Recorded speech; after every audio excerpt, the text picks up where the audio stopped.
Hello, we are going to show something about Qlik Sense CI module again. This time we'll use GoCI as well. Um, the only difference is that we try a different setup. Instead of using the SaaS service, we are use the normal or traditional Qlik Sense Enterprise version, which we usually call aka QSE version. And we can see we still have the Qlik CI pipeline set up in our GoCI. And if we go to the stages, we only have one stage, which is called deploy. And in the deploy, we only have one job, which is called deploy to prod.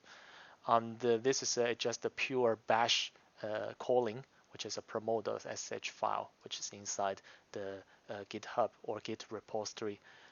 The details of it, uh, we'll go through that later or in details, but this is more like calling our CI engine with the different kind of parameters from which server, like sit server to the prod server, and for which app, and give extra like do reload or skip or do publish, those kind of different parameters.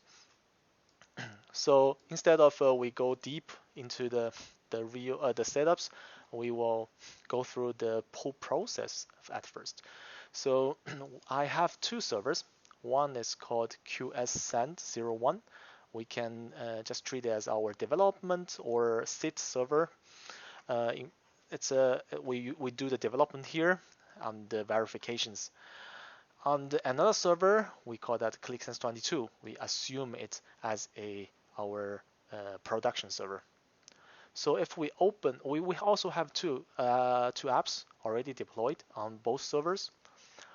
This server, on the developer server, in my own or personal stream, I have a app called Happiness, and in the Happiness, I have 6 sheets.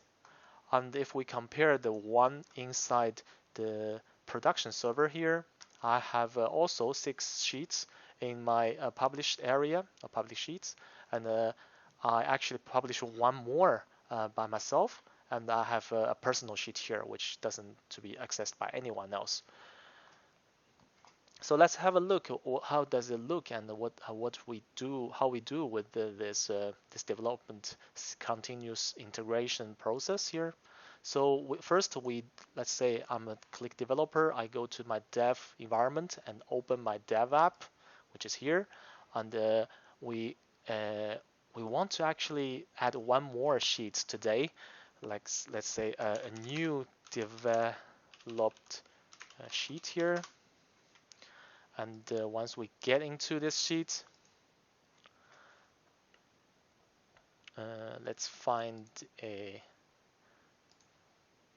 title as a master object, and we create a new visualization, which could be a bar chart, and use a dimension, can be a country, and the measure, let's say, the happy life years. Once we've done that, and go back to the app overview, now we have 7 sheets, 1 sheet more. And now we are happy with it, assume that, and we try to promote this app or deploy the app to our production server after a long verification improvements. Usually this process will be going through a DevOps, which is can have a release improvements and a lot of verification test afterwards. But now to make things simpler, we just trigger that manually. So we go to the GoCI pipeline to do this, trigger this pipeline by just pressing the start button. And now we see it's starting to build. And if we go to the details, it hasn't come yet because it needs to set up the pipeline and prepare the pipeline and just to transfer everything for us by calling the promote bash script, and the bash script actually is calling our CI module. It takes like 8 seconds to finish, so it's a success. And we can see the results from the bash, which is the newly updated app information. Now, if we go back to our this is our development server. So go to our prod server, which is Qlik 2022 in the continuous stream. If we open this app, and we will see that, and we can see that actually this sheet comes into our application. It's a new developed sheet which doesn't exist before in this prod app, which also we just made in our dev app.